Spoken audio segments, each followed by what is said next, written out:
Good evening, ladies and gentlemen. My name is Ivana Formanova, and I am the manager of KineDok. KineDok is an alternative distribution of documentaries from Central and Eastern Europe, and it operates in 7 countries. And this is a joint event of all our KineDok partners of all the countries. We decided that in the pandemic situation, we still want to have touch with our audiences. So we are organizing online events in forms of discussions each month. So this month we are promoting the film Every Wall is a Door. It's a Bulgarian documentary by director Elitza Gueorguieva. And you can still watch the film on our VOD platform, KineDok.net. And if you want to watch the film for free, you can write to our email and get the voucher. It is available until the end of December. I strongly recommend it. It is truly a work of art and a very current topic. And that is also why we chose to have a debate before the Christmas time, but also especially in these times when the political climate is changing in all the post-Soviet countries, let's say, and it is constantly developing and evolving. So it is very important to talk about topics such as democracy and media, and what do they mean to you? What do they mean to our panelists? At the panel, you can look forward very diverse fields and experts in these fields. I will leave it up to our moderator to introduce them to you more closely. The moderator is Nick Thorpe, who is a journalist from BBC, currently located in Hungary. And I would just like to wish you, on behalf of the whole KineDok team, to enjoy the discussion. You can ask questions in the comment section on Facebook streams. And since there are many panelists and many interesting topics to discuss, we might not get to all the questions to be answered, but we will try to touch them in the other topics that we want to cover. So again, enjoy the panel, and I will leave the floor, so to speak, to you, Nick. Thank you very much, Ivana, and a very warm welcome to all the panelists and to you, the audience, from a rather chilly December evening here in Budapest. It's great to have you all with us. Our subject, as you know, is Elitza Gueorguieva's remarkable film, Every Wall is a Door. And in a broader sense, to discuss this evening the big issues that this film, and indeed the revolutions of 1989 and the euphoria of the early 1990s, shed on the times that we're living through today, more than 30 years on. Perhaps before I ask the other panelists to introduce themselves, I'd like to ask you, Elitza, first of all, the simplest question, I guess: why you made this film?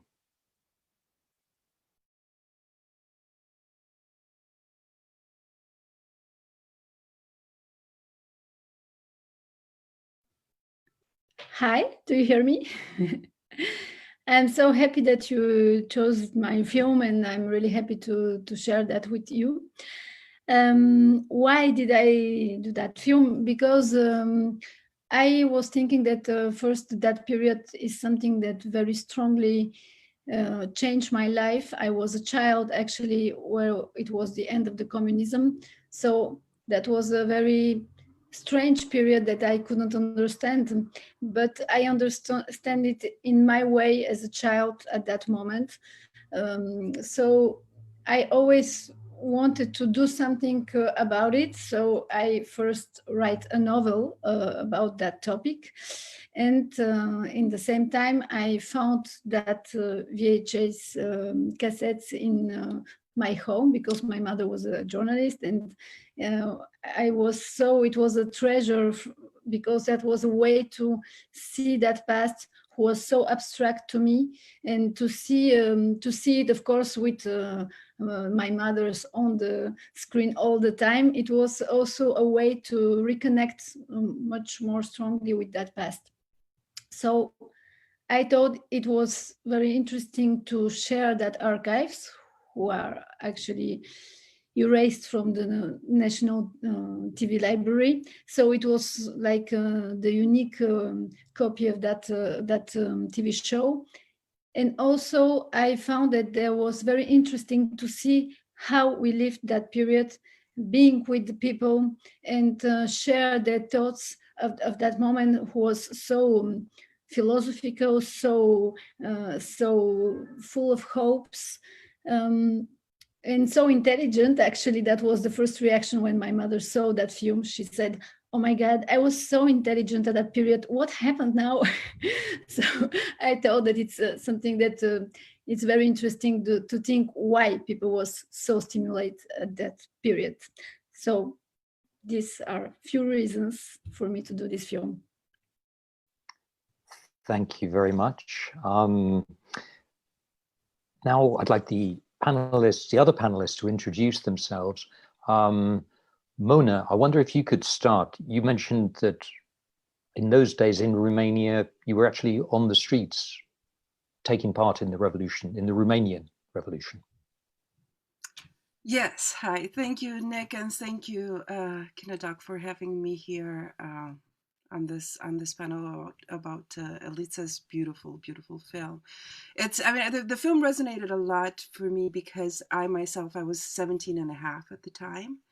And I think that some of that, how was I so intelligent? How was I so stimulated at the time that Elitza's mother was talking about? I experienced it myself, probably doubly so because I was a teenager, right? So everything is a little bit heightened. And that propelled me to go into human rights work right afterwards for many years. And in parallel, I started to do, I was doing literature, I started to do film, that eventually resulted in more of an identity as an artist than as an activist. So far, 2 feature-length documentaries. One is about the way we deal with our present, about school segregation for Roma kids, and another one is about the way we deal with our past, about a communist Romanian poet. So I guess the next one should be about the way we deal with our future. It's a sci-fi documentary. Not sure how I'm going to do that. Thank you. Thanks very much, Mona. And you're actually speaking to us, I believe, from New York tonight. Yes, or from this afternoon, Brooklyn. your time. Yes. Thanks. Michal. Well, I'm not speaking from New York. This is a nice proof that, how brain drain is affecting our countries, Mona and many others. I'm actually of the same age. I was actually of the same age during the revolution of 1989. And I'm a sociologist by background. And so, of course, I was viewing the movie with a sociological lens, so to say. And let me mention that what I felt right at the beginning was kind of a feeling of embarrassment. How we looked like, what were our problems, how people reacted on those changes, how few we knew about free world, how few we knew about the functioning of capitalism, if you want. It was a feeling of embarrassment that we all looked like people who received the chance to leave a concentration camp. I was growing up in Bratislava, which was right on the border with Austria, with Iron Curtain. We literally saw Iron Curtain from our windows, and not many people really felt it. But I belonged to that group which was almost paralyzed by the fact that I'm on the other side of the fence, but there is a free world out there. And through the movie, all these feelings came back somehow, and of course, there are many differences between our countries. Suddenly I realized something what, Mona and many others might feel, well, we were kind of similar to Bulgaria, maybe in some aspects, but I suddenly realized that, I know so little about the transformation of Bulgaria since 1989. I know relatively a lot about Hungary, Poland, Czech Republic, but not so much about Bulgaria, not so much about Latvia, maybe. So I realized also that we have so many similarities, but at the same time so many differences in what happened with us since 1989. Very good, thank you, Michal. Lots to talk about. Jan, next, please. You're in Prague, right, Jan? Yes, hello, my name is Jan Blažek. I'm from Prague. I was born in Prague. Back in 1989, I was 13, so I'm one of those that were small at that time. And I work currently in an NGO that is called Bellum. It's an NGO, it has been collecting people's memories.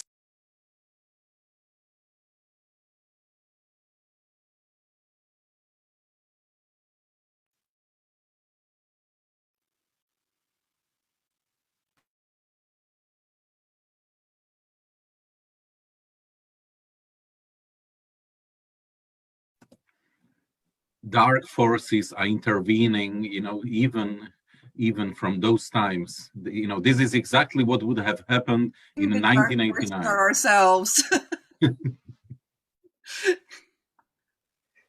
Jan, if you can hear this, we heard the beginning of what you were saying, but you suddenly went quiet. And can you hear me now? Is it any better now? All right. I can't see anything, but I hope that you can see me and hear me. And I think I stopped speaking about when I spoke about Postbellum. It's an NGO that collects actually testimonies of the witnesses of the important historical moments of the 20th century. By the way, by profession, I'm a journalist, and I also worked as a diplomat. And speaking about this movie, I liked it very much. Not only that because it brought back my childhood memories, which is always a nice thing to see and have, but also because I was really impressed by the philosophical depth of the questions that the journalist was asking, and not only experts but also members of public, people on the streets, and the interest of the people and of the viewers, presumably as well, of his broadcasts. Imagine that was state TV, that was Bulgarian national TV, and it's something that I don't think that we would experience in our state or public media today. So I like this movie very much. Thank you. Thanks, Jan. And I guess, yeah, that must have struck us all, I guess, that maybe television has gotten so dumbed down by now that we're hardly hearing such philosophical questions, such big questions are being raised there in the late 1980s, early 90s by Elitza's mum in that film, just of people on the street, one of the very exciting aspects.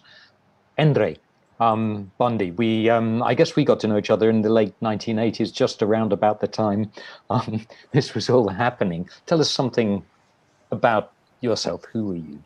Okay, so when the film was shot, or the original films were shot, I think I must have been already a half-conscious journalist.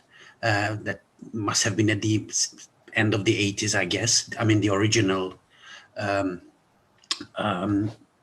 films, and I was already working for the very same newspaper or weekly magazine that I work for now. So these memories, both in Central Europe and in Hungary, are for me more than a childhood reminiscence. So and I also, I think the film is hilarious and very funny, and it didn't really perplex me the way it treats, your mother treated reality, the dose of humor and irony. I think I have some recollections about Bulgaria being somehow suited for this. So for me, it was not like out of the blue. I can remember some authors from that period, among them Ivan Krastev, who since then became a superstar of international politology, but also that type of soul searching or liking for paradoxes that recalls me some of the authors of the famous Bulgarian postmodernism. That's one thing. The other, which struck me, and this is also a question to you, Elitza, that the guys who are talking in those cadres, they don't have names, but some of them are simple people from the street. But some of them, you know, are famous intellectuals, and it turns out only at the end of the film when you write their names. So why did you decide not to put their names somehow when they are talking? I mean, of those who are real, you know, poets, artists, philosophers. And the other thing is that the problems they talk about, I think, and that was the beauty of the film.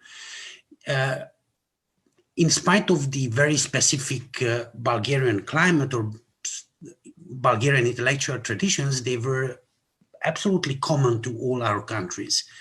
And it boils down to a matter of identity, both the identity of who am I, how now I have freedom,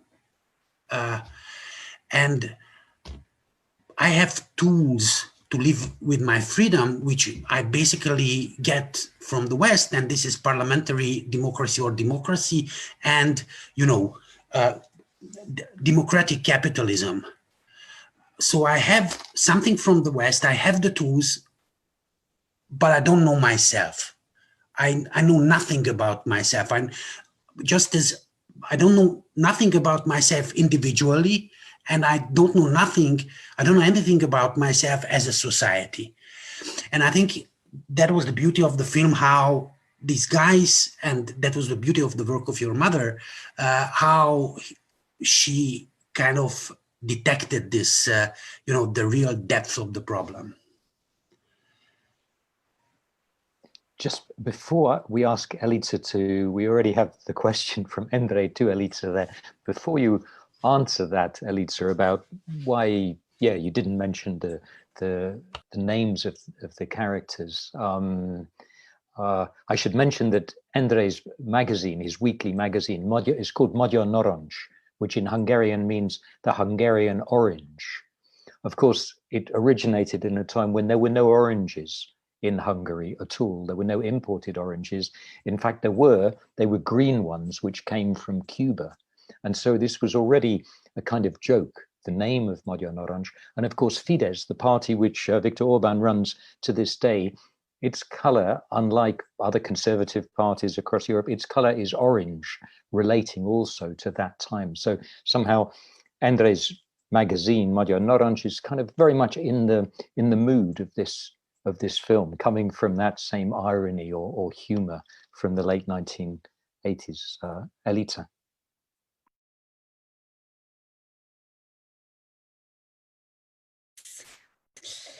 About the names, so actually, it's a very good remark. First, I did that film in France, where I live. I think it's important to say it because I did it also with that thinking that it's some way also to send the story of our society to people who are not Bulgarians. So it was important to just construct a common states of mind and not to preoccupy who is who. And that was one of the reasons. Also, I was very interesting to find that point of view, which is the children point of view. Actually, when I was a child, I didn't know who is Ivan Krstev, or actually he wasn't so famous at that period. That I think this is one of his first showing on TV. And I thought that this is interesting also not to have that hierarchy, but to really show everyone, and that is something which is very important. Also, it was very difficult to find all the people. That is, we really search a lot for example, that girl who we see in the end and in the beginning of the film, who resembles as a boy, but it's a girl. It was very difficult to find everyone. So that was the decision, that we don't show the people. And I really didn't show Ivan Krstev because he's famous. I show him because I found very interesting what he's saying. So yeah, maybe this is also that abstract, the film is opening with that philosophical and abstract and absurd discussion about how can we open to the aliens. So I found it interesting. If it's an alien are seeing that film, he won't know who is who. So that is the point of view. Thanks, Elitza. Endre there raised this question, or mentioned rather, this quality in the film of this kind of naive but also rather deep question: who am I and what am I going to do with the freedom? And you've just mentioned the aliens. I'd like to just tell a short story from my own experience of the Velvet Revolution in Prague, which is kind of related to this.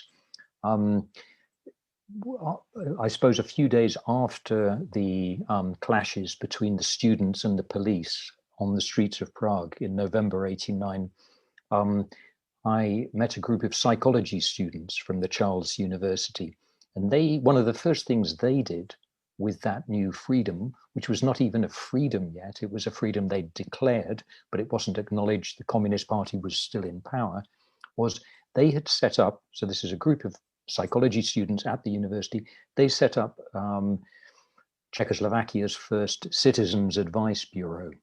They set up a little office somewhere in there on the campus where anybody could go with any problem, any question, and they felt, as psychology students, they would like to help the public with a question.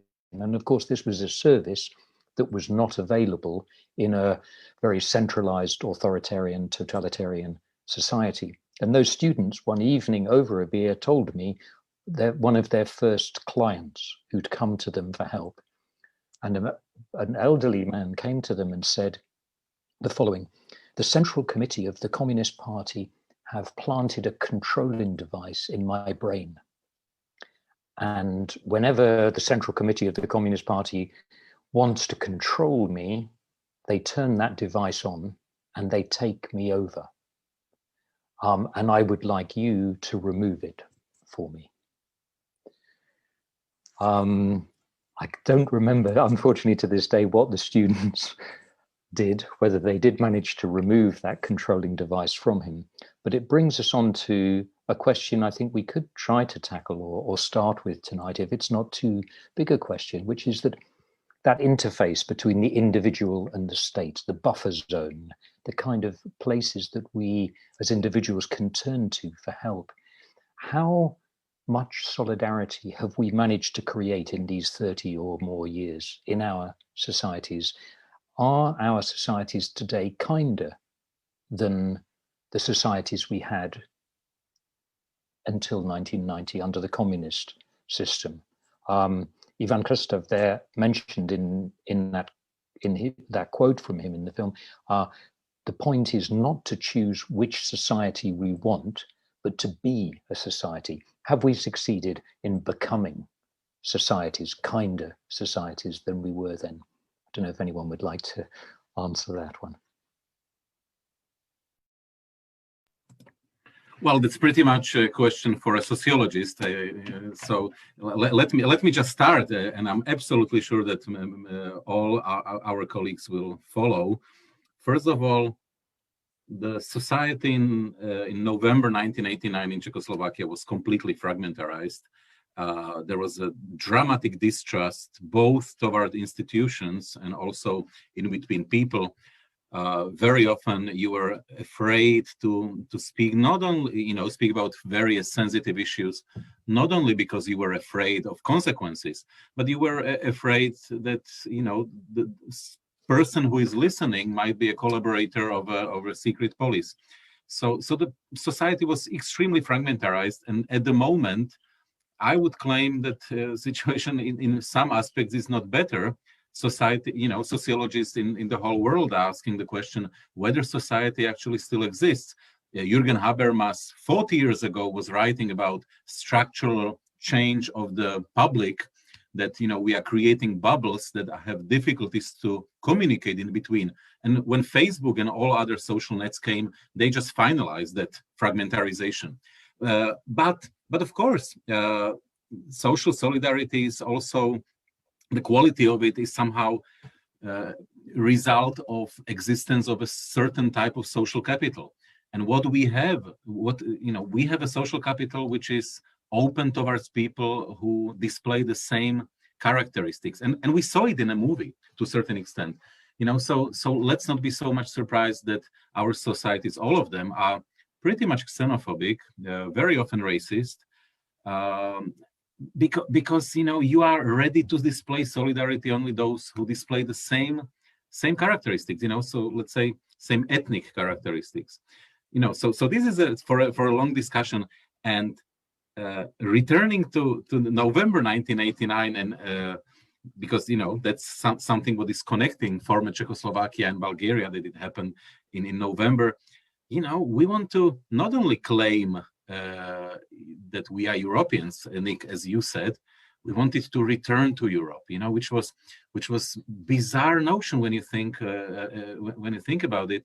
We were in Europe and we were claiming we want to go back, which was slightly supported also by the West, so-called West, because there was a Europe and Eastern Europe, Europe and the other Europe. So, in a way, so-called Western Europeans were very much embarrassed by us, and we feel it. Those of us who travel from time to time to the United States, we experience it. In the United States, we are all Europeans. But when you come to London, you are suddenly from Eastern Europe. You are basically this uncivilized beast. And many people are showing this distance until now. So, of course, that's supporting all the stereotypes on both sides, unfortunately on both sides. So that returning to Europe is in a way not finalized, not mentioning that as a person from former Czechoslovakia, I don't even feel that I'm from Eastern Europe. I was since 1990 claiming that I'm from Mitteleuropa, or if you want, Central Europe. So we even have a kind of a problem which is linguistic here, whether people feel that they are in Eastern Europe. Bulgarians might claim that they are from Balkan country, and I'm saying it positively. I don't feel negative connotation of being a Balkan. Balkan has actually many positive features, which were shown in the movie, by the way. There was some kind of warm attitude, which I don't remember from Czechoslovakia. That was very positive. Something what I very often, for me, how I'm translating Balkan spirit, in a very positive ways, by the way. Bona, you've got your hand up there. Yeah, it's interesting because the warmth is what struck me. It's sort of a mark of the time for trust that we did have, and I'm sure also had it too. There's a sense of curiosity in each, which of course Elitza's mother is much better at rendering than most of us were at the time. But there's this sense of genuine curiosity and attempt to connect that I feel disappeared over time in recent decades. We've sort of added more. There's all phobia. There's a sense of it becomes important all of a sudden to categorize the world, to have your own bubble, and that sort of gave me a lot of pause until actually, interestingly, this pandemic, which, because of the isolation, created a sense of connection, the need for connection and the need for a genuine curiosity and the need for compassion. There was a sense of compassion before 1989, probably because we were all, if I may say, in shit. And the fact that we all felt like we're in the same shit gave us a sense of solidarity and compassion for each other's situation that I feel like I reconnected in some strange ways now with.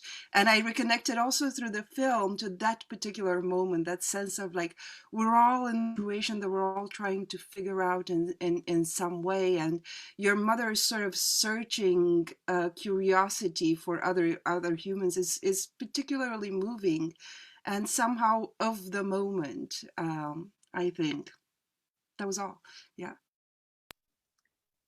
Thanks. Elitza, yeah. Yeah, it's funny because I also was thinking about that pandemic situation now. When you say solidarity, I really think that it's a question of moment. I'm not sure that we can be so in solidarity all the time in a truly way, because it's so complicated that everyone accords with the others. And the first time that here in France, and I think it was the same in Bulgaria, it was exactly the same. In a few countries, we were all together, but at our homes. That creates something very common. And maybe this is really that moment that we also can reinvent our everyday life, questioning about why are we living so fast, or how can we live in another way. And I think it's a very similar moment, even if the context is very different, of course. So I really think it's a matter of moments also. And maybe the hope, or that kind of moment that we are very stimulated and very full of energy, they could not, keep going all the time. It's a moment. That's what I think. Jan, you've got your hand up there. I know in our discussions beforehand, you were also talking about some positive aspects of that time, of the early 1990s, perhaps are returning. I guess maybe that's what you're going to mention. I hope I will get there as well, sure. But I think actually your first question was, if I understood it correctly, comparing solidarity and sense of solidarity before 1990 and after. And if I may compare, I think that even the solidarity after 1990 was somehow more genuine and stronger than the one before, because the society, we had to learn after 1990 that we as individuals are responsible for our for the solidarity that we give to the others. So it's not something that we just leave up to the state. And I remember one of the funny moments that I experienced as a child. Back then, we had a very good maths teacher, and he decided in the first months of 1990 to teach us about democracy.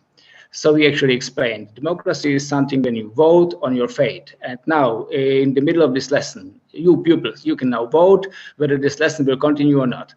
And then we, of course, all being 12, 13, voted for the lesson not to continue, obviously. But I remember myself back then already, I had this feeling that, well, I don't know really what happens next. Is it not risky? Do we know what we will do with the free time? And we did not. So he actually finished the lesson, he went out, and then we called him back. And this is what I wanted to mention. Actually, the responsibility that we had to learn was actually also the responsibility to be solidar to the others. To when you meet someone who is in need, to help him directly. That was not something that the society before 1990 was used to. And positive aspects. Well, I think that the philosophical depth of the questions and answers that I experience in this movie are not fully back, but we may see that the media is already a little bit changing in this direction with all the new media fashions like podcasts and so on. So, and recently I'm reading long reads, long articles. I'm listening to podcasts, and I see that there are more people around me with the same attitude. So, so you share, in a way, the kind of optimism that Mona and Elitza have just mentioned there somehow, that that something old that was lost is being rediscovered, or that maybe something new is coming along here.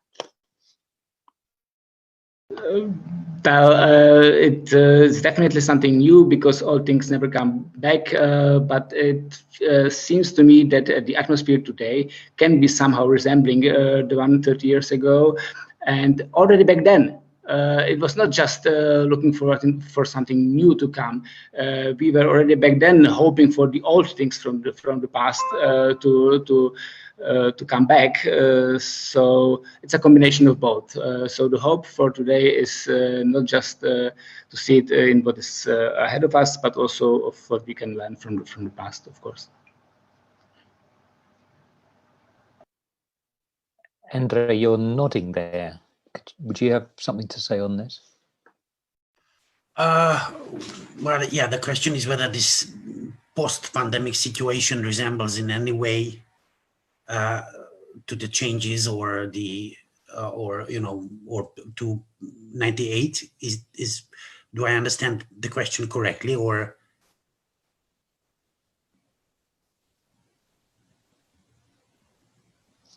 Yeah, I guess, both Mona, Elitza, and then Jan, there's a sense, I think there's already a kind of tension developing here, or an interesting discussion rather. I mean, Michal there before was mentioning how people are sort of closed into their bubbles now, and some of the others were mentioning a kind of actually just a very recent phenomenon of people sharing more podcasts, starting to think, starting to dig more deeply. Yeah, would you agree with that? How hopeful do you feel at this moment in time in December 2020? Well, I don't really know. I think, all the time I'm living, I have the impression that the world that I live in, and that perhaps, from all the participants, the best, Nick, is so distorted and abnormal that, and this is because of the nature of Hungarian politics, and I don't really want to talk more about that we are completely out of tune with the rest of even Eastern Europe. And I hope we are out of tune and not calling the tunes. So, I mean, to say anything, the particularities of this very special political situation and the particularities of the regime simply they don't give a full picture of what's happening in Hungarian society, I should say. So, in all the countries, including Bulgaria, and of course, except for the former Yugoslavia, although the picture is different there too. So they somehow stick to those, or tried to stick to those norms and to those methods and to those tenets of the political life, which were invented or taken from the West like 30 years ago. So no one in Bulgaria, in Romania, in the Czech Republic or in Slovakia denies openly the revolutions or the heritage of the revolutions in '89. Except for Hungary, and maybe a little bit, but not so openly and not so programmatically in Poland. which has its consequences. So I think before, and this is what my answer would boil down to, before anticipating any changes brought about by the pandemic, as compared to the pre-pandemic situation, I would like to go back to the previous democratic situation in Hungary. So I don't have better ideals and I don't have better recipes for either for Hungary or for any of these European countries than those invented during the 89 transitions. So nothing better than democratic capitalism and representative democracy. Whatever, however varied the forms might be. Thank you, Endre. In terms of this question, maybe it's an unfair question to try to compare the present too much with that excitement of 1990. I know in our discussions before this evening, preparing for this discussion, Elitza, you'd mentioned that you'd shot quite a lot of footage of your own from 2013, from the protests against the Bulgarian government in 2013. But in the end, as a filmmaker, you made a decision not to put those into the film. Why didn't you do that? Didn't you want people to draw lessons from the past, or you wanted your mum's footage to stand on its own? Tell me about that decision. Yes, well, it was a big question, and I was really have some doubts if I used that footage. And actually, there was all the time at that moment the parallels who was made in the medias, and I thought that because actually there was the protest in 2013 resembled in some ways to those on 89 or in 94 in Bulgaria. There was another movement, and but it wasn't very productive. I don't know how to say. It was just to say, you see, 25 years later, we are still at that place. And also the other reason was that I really appreciate that kind of archives, which are not perfect, which are very strange. Also, I was very interested by the TV language of that period. And I really thought that it's more strong to just be also in that visual universe and not to just, do an archive film where the archives are just a moment. And of course, there is also a political reason, is that when I was editing the film, it was just near to Square of République. It's one of the biggest squares in Paris. And there, all the movements and protests are happening there. And it was a very strong moment of questioning about democracy. What is democracy? Are we really in a democracy now? And I was so surprised to see how the questions in the archives are completely contemporary about the situation there. And there was, the lacrimal gas from the movement who came into the room where we was editing. So it was really crazy, as the present just is in the past, and I don't know. So also there was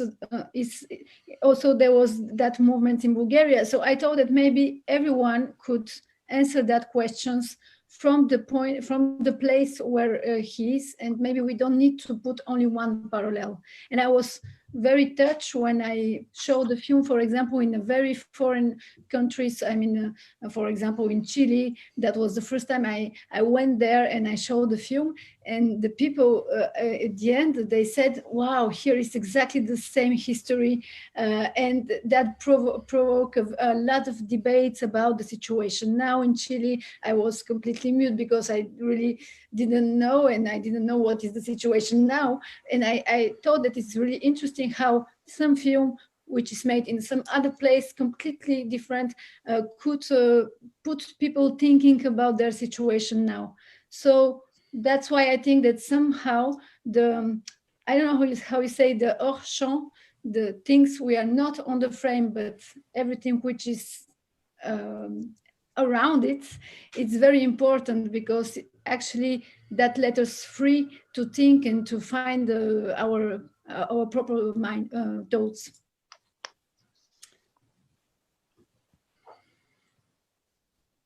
Sorry, Mona, you've got your hand up there. I mean, I was so impressed with the rigor of some formal decisions, you know, just staying with the archive, staying with the perspective of the time, which is your perspective of the time. And somehow I, being so personal, you went up being much more generous. This is why people can connect to it, because it's that perspective of the child that's trying to figure out stuff. You know, it's a perspective that we can all connect to even as adults. And your perspective as an adult would have probably obscured some of that. And at the same time, it's a permanent state that we're all in, right? Figuring out what the hell is this that we're in? What is democracy? Which way is this gonna go? This state of uncertainty that is very, very childlike, and that is, so we tend to hide it behind analysis a lot as adults. But the fact that you stayed in there, in that space, formally and emotionally, allows everybody to connect to it. And I think this is why you went up, you know, in Chile and probably, you know, South Korea, have people look at the film as if it describes an experience that they themselves went through, because they did, just in different spaces and in different times.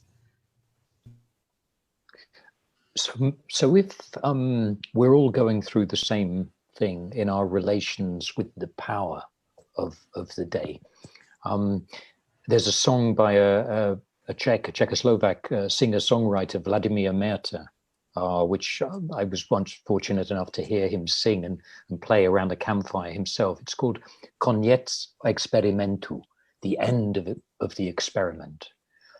But he was singing that in 1990 or 91 when I heard him sing that. And he was very much referring to the experiment of communism as a kind of ideology which was experimenting on human beings.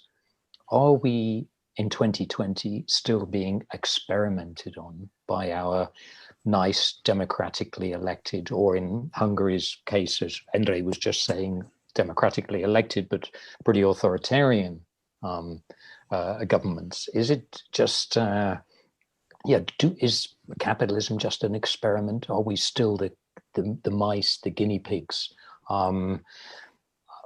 in someone else's experiment? Or do we have more control, more influence over what happens to us now? Any thoughts on that? Is the experiment over, or is it still going on?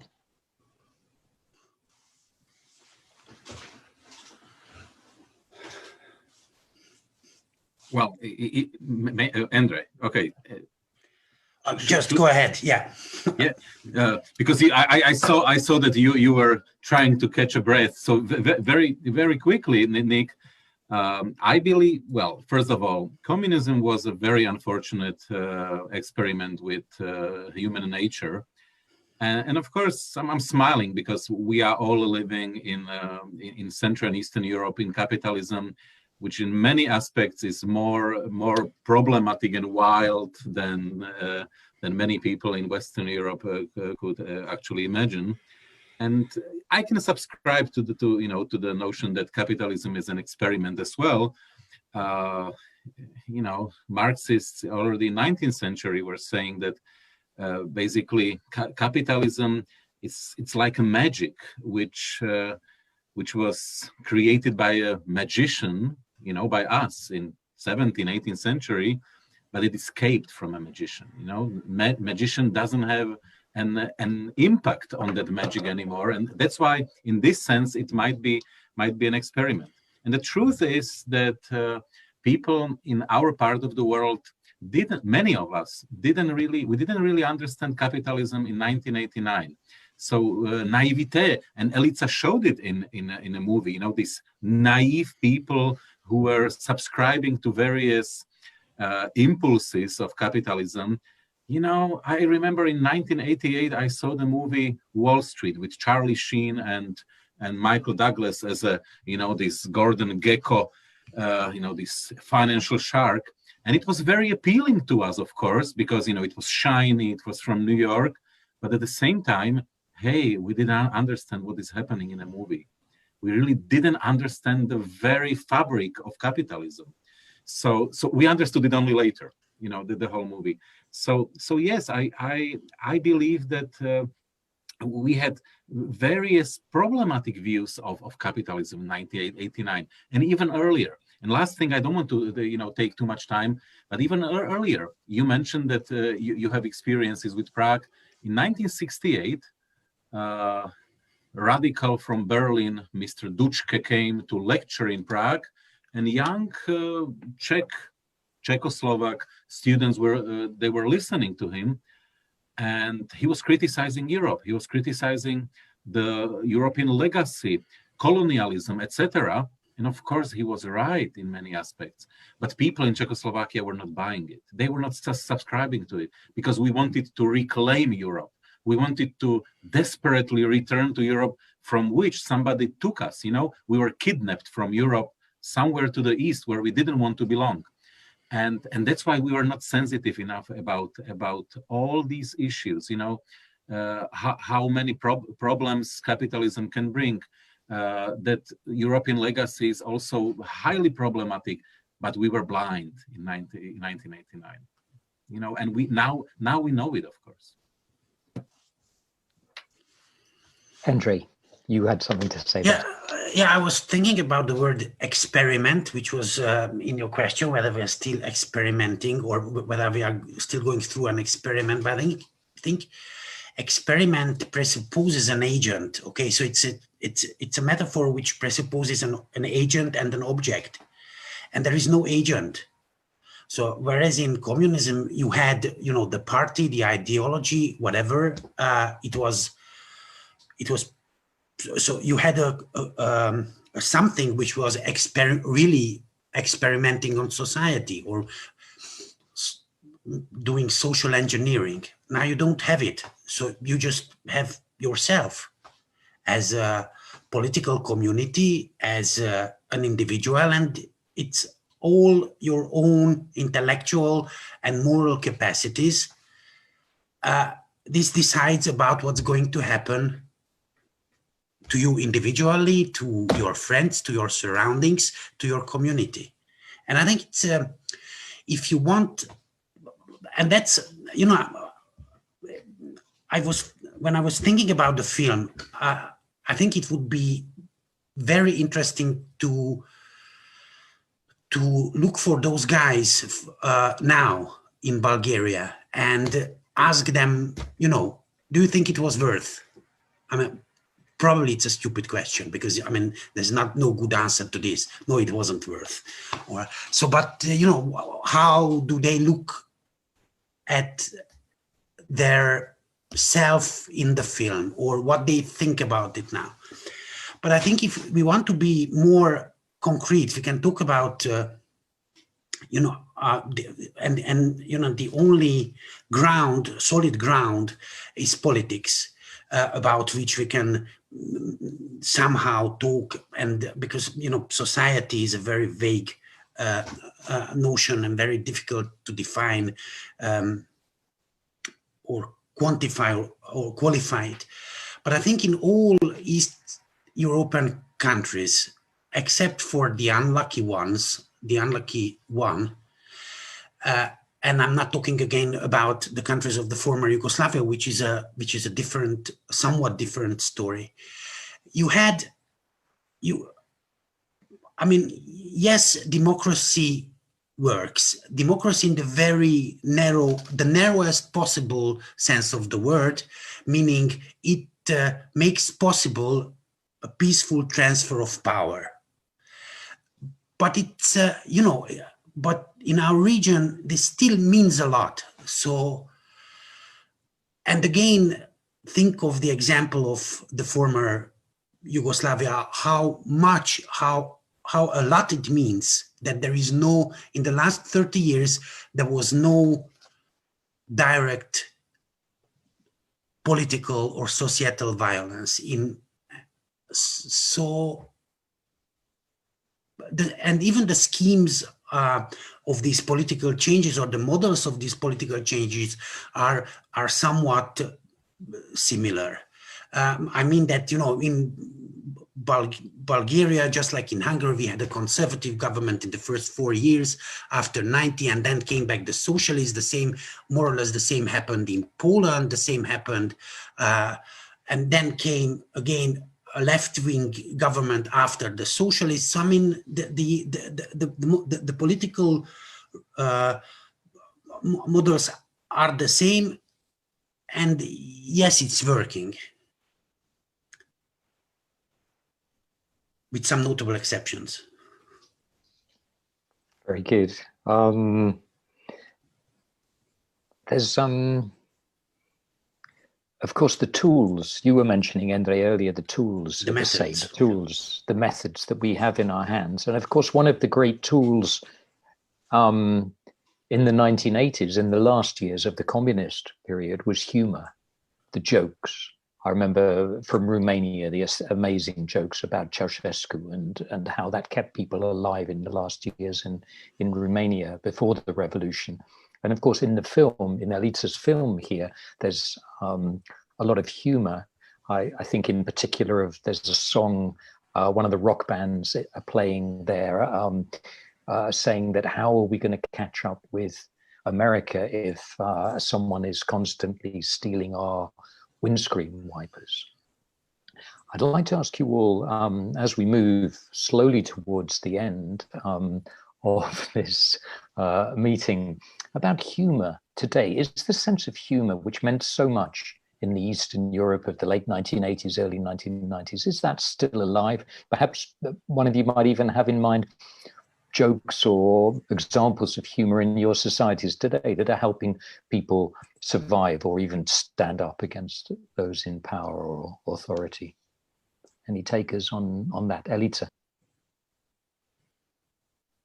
Yes, I think that this is something very important, the humor, and it is something that it's always very present.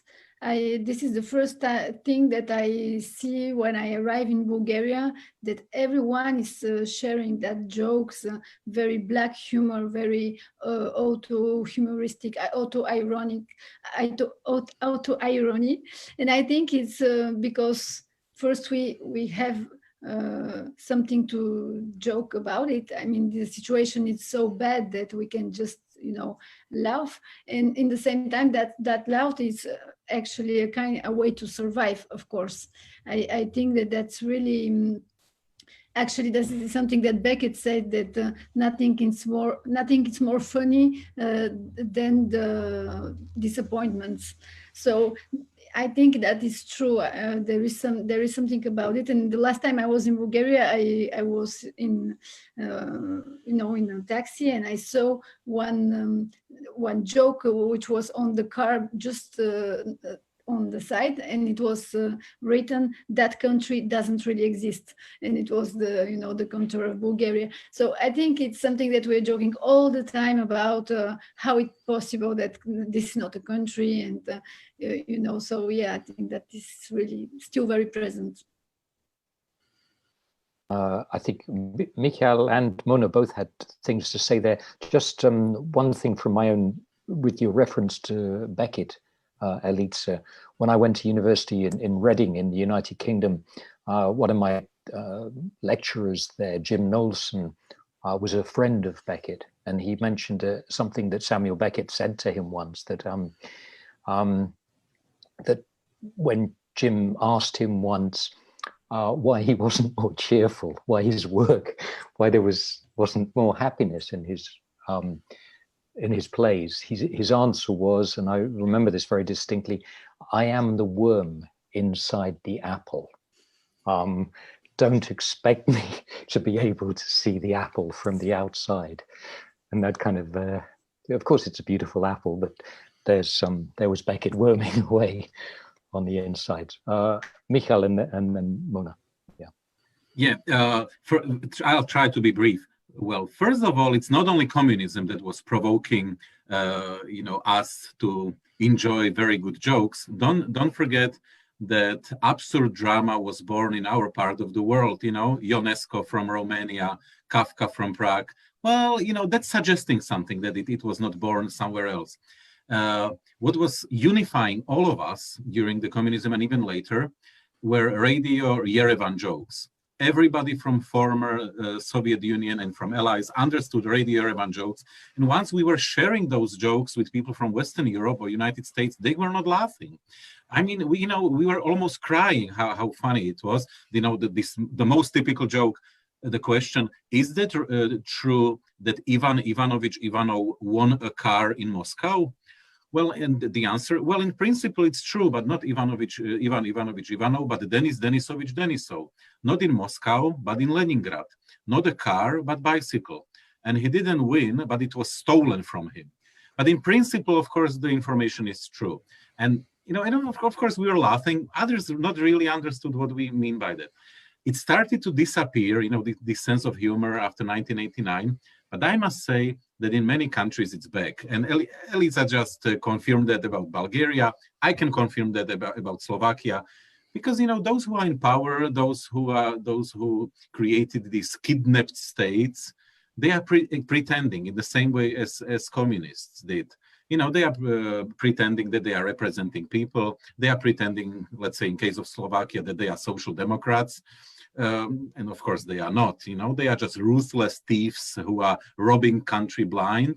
And so, of course the reaction is that we are making fun of it, because what else you can do? You are already in a member state of the European Union and still not much changed, So, before the membership in the European Union, we were hoping that, something will change with our European Union membership. And it really didn't, So at least we have a good sense of humor now. Well, I know that the joke, Michal, the Radio Yerevan joke, I know it was Shostakovich, who actually turns out did get a car from Molotov, and then refused the second car from Stalin because he already had one. So there's a little bit of truth in there, but we're all sharing this beautiful sort of history and sense of humor, because we're all in this very abnormal situation. Normality does not yield a good sense of humor. There's, I'm here in the States now during the Trump years. Humor is flourishing again. And the fact that we still have a lot of humor going on in our countries back in Eastern Europe, I suspect is not a very good sign. It's entertaining, but it's not a sign of normality. Normality is boring. And we have not actually learned to be boring yet. We're still sort of trying to figure our way out. It's still quite an unstable situation. Communism billed itself as an unstable situation, right? Communism was the place where you went, and through socialism you'd end up eventually at communism. And it was supposed to be like this constant teleological movement, but it was actually a quite stable situation. Democracy arrived and was supposed to be stable, and we're still freaking trying to figure it out, and not too well at that. Thanks very much, Mona. We should slowly be heading towards the end of it. Sorry, Jan's got his hand up there, yeah. I will be very brief. I also do remember 1990s as a period where humor disappeared, because people thought that they are already there, they have achieved the ideal society, and there's nothing to make fun of. Now, I have to admit, we again have politicians that provoke some jokes, and I'm happy about it.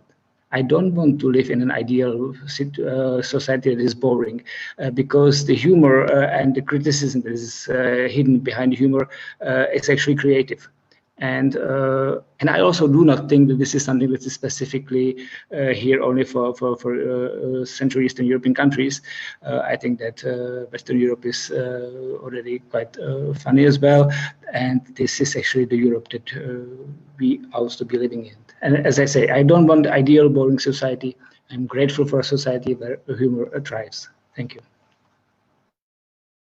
Thanks. We have then 9 minutes left as far as I can see there. Just time perhaps for one last question to round this off. There's another line in Elitza's film. It's like an eggshell breaking so the chick can hatch. This sense of creating a new society within this sort of shell of the old, or something really strong and powerful, something really young, a child breaking out of that. Is it time for another revolution in Eastern Europe today, in Europe today, in the world today? And if so, what kind of revolution? Any thoughts on that?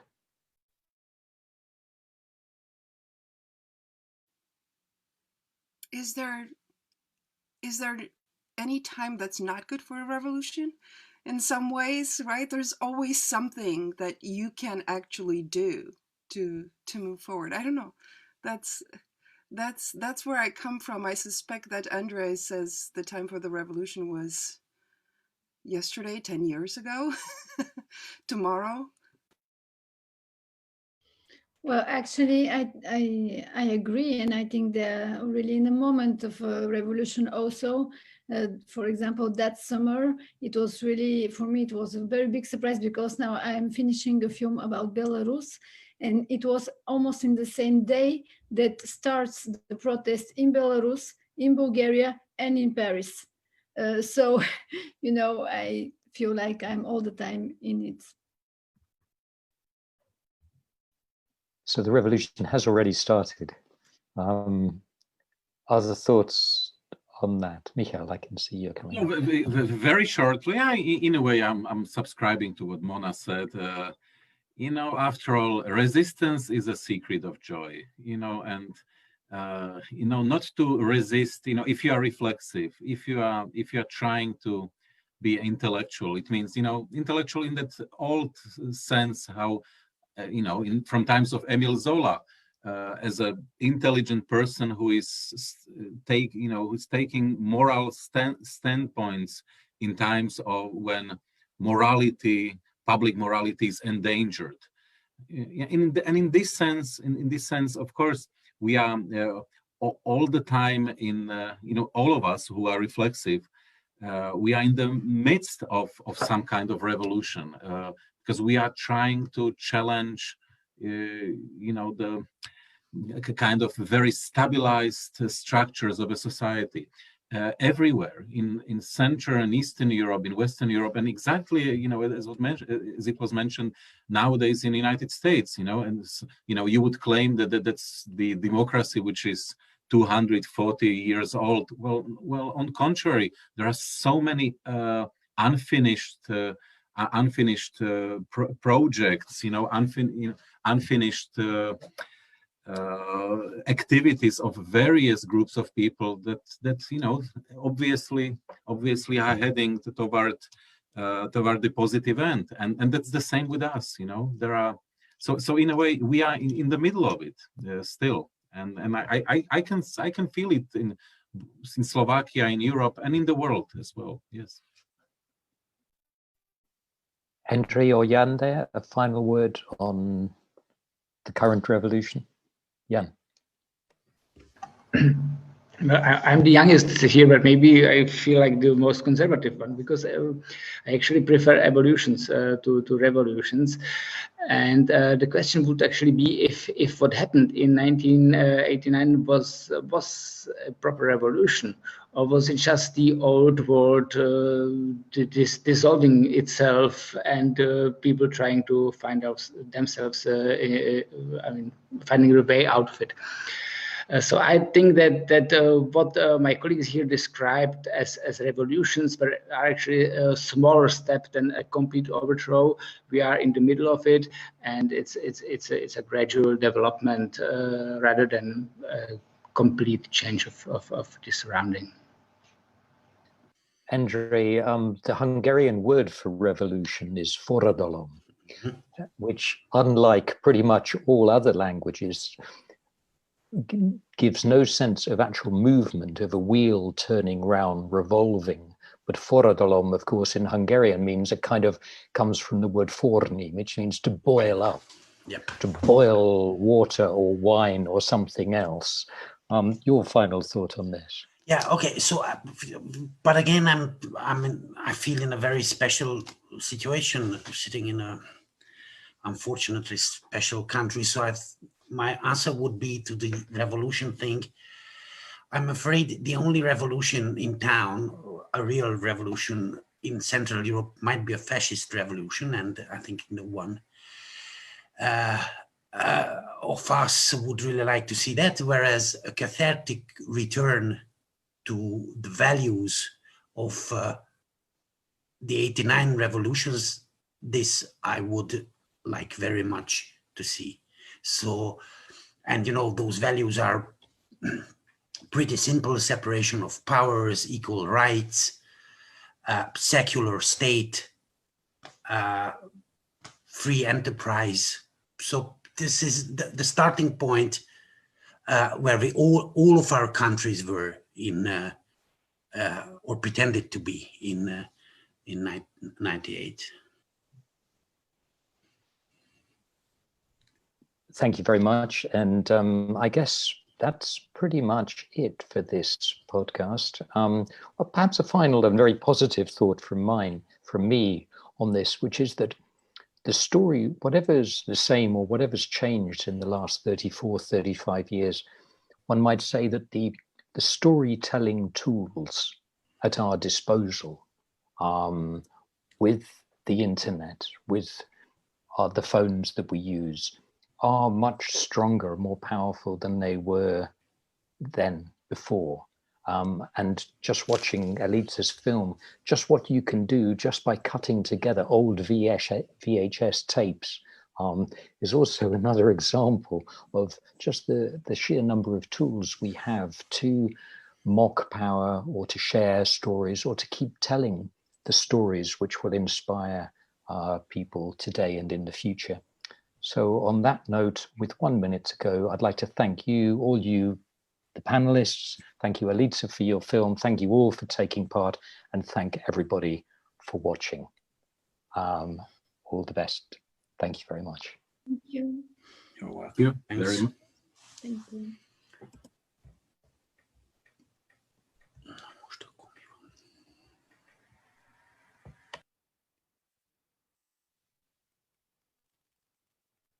Yep. Hi, everyone. Thank you. Thank you so much for joining us. Thank you. Thank you for this discussion. It was super interesting. How